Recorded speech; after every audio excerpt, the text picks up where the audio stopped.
dit tout à l'heure, hein, le Var, c'est une terre d'artistes. Et souvent, ces artistes, ils font appel à des fondeurs d'art pour réaliser leurs sculptures. C'est eux qui vont mouler leurs sculptures dans le bronze. Il peut me faire ma fondue d'oignon? Oui, il peut, bien évidemment. Regarde, par exemple, ce guerrier là, en bronze. À l'origine, il était en cire. Hein.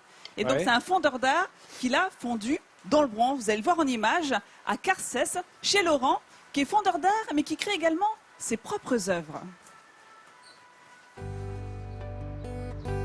À Carcès, dans l'arrière-pays varois, il est un atelier où le talent artisanal s'exprime à travers le métal. C'est celui de Laurent Inquimbert, plasticien et fondeur professionnel. Exposées aux quatre coins de la France, ses créations viennent aussi enrichir le patrimoine local. Aujourd'hui, il souhaite créer une sculpture destinée à être vendue à des collectionneurs. Pas une minute à perdre, l'artisan se met devant sa page blanche pour ébaucher un modèle. Le dessin achevé, il va maintenant passer de la 2D à la 3D en réalisant une maquette de sa future statuette grâce à ses baguettes qui ressemblent à un jeu de Mikado. Je récupère de la cire liquide, je la laisse refroidir pour pouvoir la modeler. À partir de là, je fais mes assemblages avec cette cire sur les bois.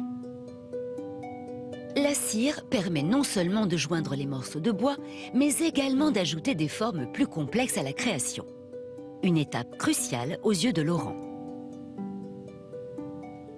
À chaque pièce, ses particularités et donc il faut que notre imagination technique soit à la hauteur de l'imagination artistique, quoi. Ça y est, la statuette est terminée. Ou plus exactement, l'avatar de bois et de cire. Le but est maintenant de transformer à l'identique cette maquette en une structure métallique. Comment ? En confectionnant un moule en plâtre dans lequel Laurent va couler du bronze. Grâce à cet outil, que l'on nomme creuset, le fondeur d'art soulève la charge de métal liquide. Une cinquantaine de kilos qu'il faut manipuler avec précaution. Doté d'une grande expérience en la matière, Laurent dose subtilement son geste et atteint son but. Tout le bronze entre à l'intérieur du réceptacle. Et quelques dizaines de minutes plus tard, on retrouve entre les mains de l'artisan la pièce brute, parfaitement moulée, sur laquelle il procède aux finitions.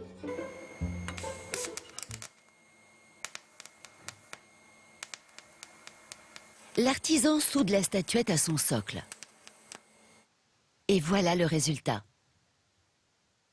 La pièce est fidèle à ce que recherchait Laurent et le bronze scintille. Mais à ses yeux, cela manque de contraste. Alors le fondeur d'art s'empare d'un chalumeau et d'un pinceau pour entamer l'ultime étape, la patine. Il enduit la surface métallique d'un produit chimique. À haute température, une oxydation se produit. Et comme par magie, les flammes modifient la couleur de la pièce en quelques minutes. Ça prend la couleur que je cherche, un noir anthracite. Après 5 heures de travail acharné, la statuette est enfin achevée.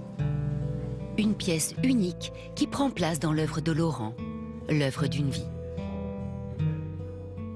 Et cette technique de la cire perdue remonte à l'Antiquité. Elle est remarquable parce qu'elle permet vraiment de dupliquer les œuvres d'art vraiment dans les moindres détails. Par exemple, ce buste, eh bien, il a d'abord été sculpté dans la cire avant de le couler. C'est pour ça qu'il est important pour le fondeur d'art de bien cerner la démarche, le point de vue, toutes les envies de l'artiste avant de se lancer dans la création, parce qu'en général, vous apportez votre objet soit en bois, soit en plâtre, soit en cire, et c'est des matériaux qui absorbent la lumière. Alors que le bronze, c'est tout l'inverse, ça renvoie la lumière. C'est vraiment un alliage solaire. C'est magnifique d'ailleurs, ça a été moulé sur nature. Hein. Nathalie, Avec une patine. Il y a des pectoraux, il y a des abdos. Tu me regardes, tu as des on ne sait pas infos? sur qui ça a été moulé. Dis-moi, est-ce qu'il peut y avoir des surprises au démoulage? Oui, justement tu peux en avoir, effectivement. Tu peux avoir des problèmes de métallurgie, effectivement. Tu peux avoir une bulle d'air ou bien une mauvaise réaction chimique avec le cuivre ou l'étain. Ça peut arriver.